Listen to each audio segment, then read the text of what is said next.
We've also interviewed a number of non-custodial mothers. Recently, one mother, Diana, who copped all the false allegations and alienating behaviour commonly perpetrated on fathers, brought tears as she spoke of parking opposite a school just in the hope of catching a glimpse of her children.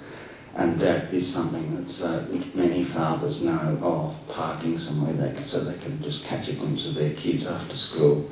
How sad is that? It is telling that amongst academics who have come on the show, the University of Western Sydney is the only dedicated men's study unit in the country. It's the Men's Health and Information Resource Centre.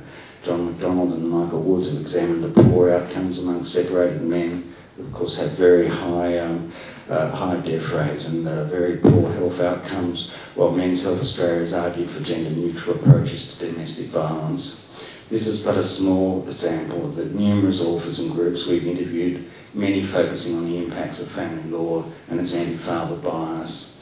It is common, perhaps even fashionable in family law circles, to blame the litigants for their own problems. The fact they're silly enough to get bound up in complex and expensive family litigation is sniffed at. But unfortunately, separated parents have to have family law orders in order to gain payments through Centrelink or that much reviled institution, the Child Support Agency. Nothing sends a shiver up a politician's spine more than the sight of a separated dad clutching a large file of legal documents, making a beeline for him or her at a public function. For these things are insoluble. Their grief and their sense of aggrievement cannot be assuaged by a few rote letters to department heads. Family law creates an enormous well of pain. How can this politician help this poor bastard who has just been through the worst time of his life, who has lost his children, his home, much of his assets and income, his dignity, his social position, his sense of self-worth? The issues which affect men are not being addressed. One simple example. On the Dads on the Air website, we have a counter which estimates the number of clients of the Child Support Agency who die every day. We estimate the figure, and it's based on previous FLI material, at around 12 a day, and that's probably an underestimate. That's more than 5,000 since Kevin Rudd became Prime Minister. We're not saying all of these are suicides in any way, but we are saying that with these with onerous payments and with these terrible situations that these blokes end up in, their health is very poor, they often don't have money to do simple things like go to the dentist, and the outcomes are very, very bad. Every fathers group in the country has linked family law and child support with a high death rate among separated men. Where are the inquiries? Where's the concern? We covered the family law process in Australia begun by the previous Howard government closer than any other media outlet. There was ample evidence during the family law inquiry, including most powerfully from many grandparents, of the pain the present system creates. We interviewed many people who hoped the well of misery would be resolved. It is deeply unfortunate in our view that the previous Howard government balked at true reform of family law despite widespread public support, and even those modest reforms keeping fathers and children's lives could now be wound back. And there's certainly a fair movement in that direction. But at least now a detailed record of the hopes and frustrations of so many people is actually online, documented, undeniable, and also recorded in the National Library in Canberra for any researchers of the future. I often wonder how younger generations of fathers, those you now see walking their kids to school or in shopping malls with their children climbing all over them, so different to the stern father of the 50s that I grew up with, will deal with all of this. Surely there are enough cautionary warnings to suggest further reform is needed, so broken-hearted dads and children unnecessarily deprived of their fathers becomes a thing of the past.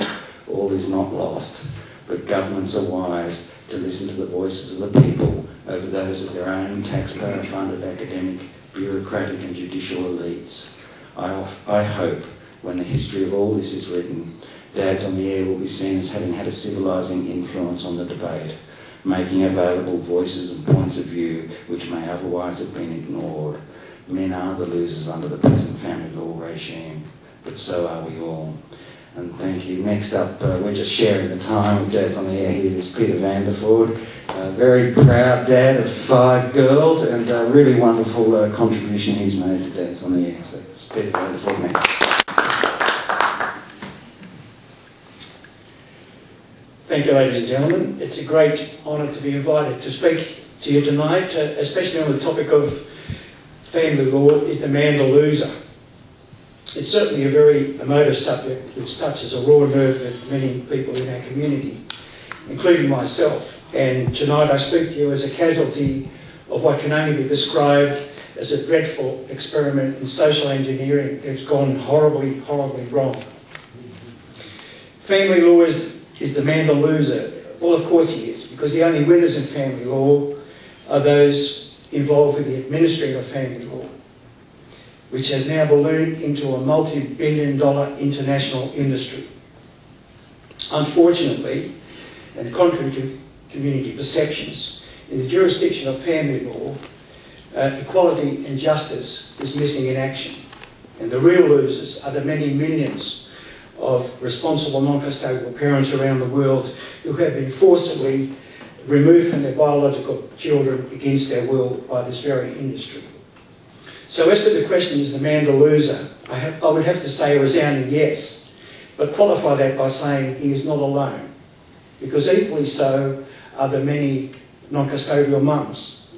And the greatest losers of all in this are those who do not have a voice of their own and who rely on us to speak for them in the hope that somehow they can escape the nightmare they are forced to live in. I speak, of course, of the children. What drives non-custodial parents like myself is grief, pain and absolute outrage that this should be allowed to happen in the 21st century. And it saddens me greatly to witness the continuing lack of community awareness, because these are human rights violations. And denying its citizens their fundamental human rights are the policies of a morally failed state, which are universally regarded as unacceptable. However, historically, we've been here before many times, and sooner or later the tide's going to turn. It took many years for the world to recognise the injustices perpetrated against the indigenous populations. We saw that with slavery, apartheid, the black civil rights movement, and the injustices against the Jews by Germany. These injustices were also ignored for many decades due to community ignorance. And unfortunately, we're repeating the same injustices under another name against a different group, but again we witness this community ignorance.